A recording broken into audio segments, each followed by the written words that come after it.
Bonjour mes amis nomides, je voudrais faire une petite vidéo qui change un petit peu de l'ordinaire. Encore une fois, vous allez me dire, c'est un message pour les véloteux qui viendraient éventuellement au Pérou, les touristes aussi, le gouvernement péruvien et puis Komoot, vous savez, cette application qui permet de faire des itinéraires en vélo.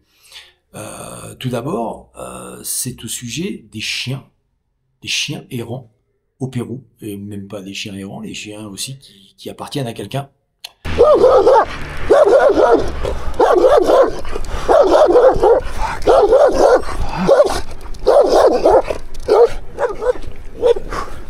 Ça n'arrête pas. En effet, ils sont partout, partout, partout. Bon, alors en ville, bon, bah, ça pose moins de problèmes, on va dire. Par contre, à la campagne, c'est un fléau, quoi. C'est un fléau terrible parce que aucun chien n'est attaché. Et comme c'est un pays, le Pérou, il y a plus grand monde en vélo, hein, pas comme en Bolivie. En Bolivie, il y a encore pas mal de gens en vélo, donc ça se passe relativement bien. Les chiens, ils sont plutôt gentils, ils sont pas trop agressifs envers cette nouvelle chose qui passe devant eux. Quelqu'un en vélo, surtout avec des sacoches, etc. Là, au Pérou, c'est la folie totale. Je vous le dis franchement, c'est la folie totale. Moi, c'est mon ressenti. Bon, j'en ai parlé avec d'autres véloteux que j'ai rencontrés, qui m'ont dit oui, on a eu un problème. Même Alexandre, m'a dit qu'il s'était fait mordre aussi. Donc c'est problématique quand même. Alors autant vous dire que comme ils ne sont pas attachés, c'est la fête du slip. Hein, ça copule à tout va. Pas étonnant qu'il y en ait de plus en plus, de plus en plus. Donc pour les touristes, attention le soir, à la tombée de la nuit, et surtout la nuit, parce qu'ils se mettent en groupe, et j'ai rarement vu plus stupidement agressif, rarement, vraiment.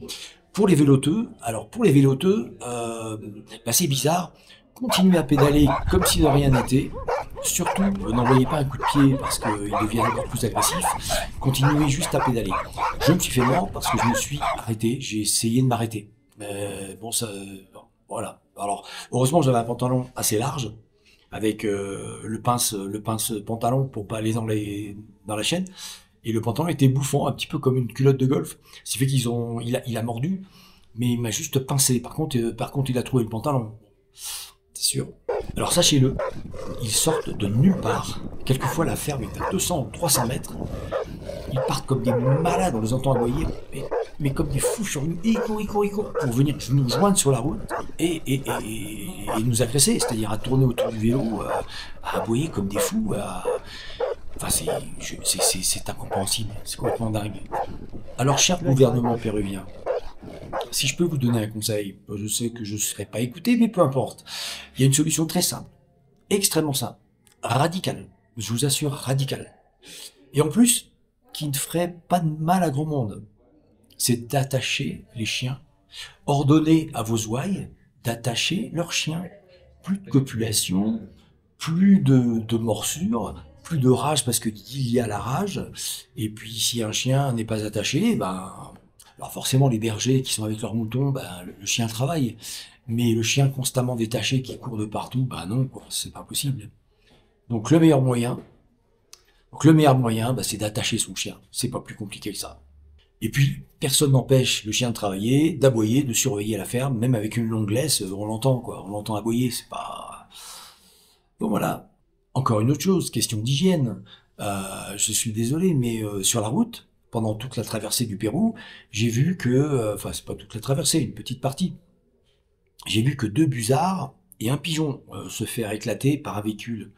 Par contre, le dernier jour, par curiosité, le dernier jour sur la route, juste avant d'arriver en Bolivie, j'ai compté 17 cadavres de chiens, relativement frais, 2-3 jours, pas plus, sur la route ou à 3 mètres au bord de la route, je peux compter ceux qui sont tombés dans le fossé.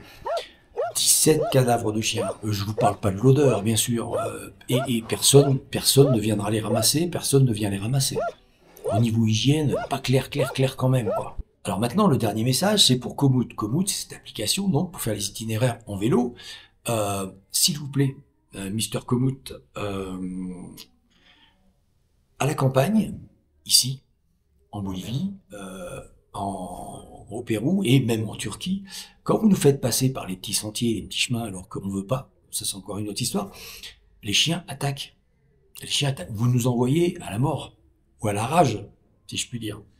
Et on a beau sur votre logiciel modifier l'itinéraire, On met un point pour changer d'itinéraire. Non, vous nous faites à tout prix passer par les petits chemins, avec quelquefois des détours du double de la distance.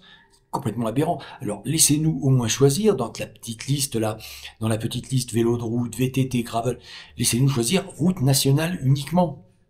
Parce que dans ces pays-là, c'est une question de sécurité. Il manque ça chez Komoot. Je vous adore, franchement, je vous adore, mais il manque une route nationale uniquement. C'est pas compliqué. Voyez avec votre algorithme, faites travailler ce truc-là. Route nationale uniquement. Moi, j'ai pas un vélo gravel, j'ai pas un vélo VTT. J'ai des roues à peu près normales. Systématiquement, vous me faites éviter la route goudronnée pour aller dans des chemins, mais vous pouvez même pas imaginer par où vous m'avez fait passer au Pérou. Donc, s'il vous plaît, mettez l'option aussi route nationale.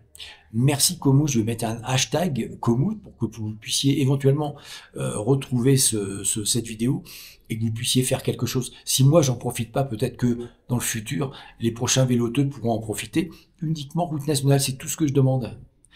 Merci bien. Merci à mes fidèles spectateurs d'avoir éventuellement regardé cette vidéo jusqu'au bout.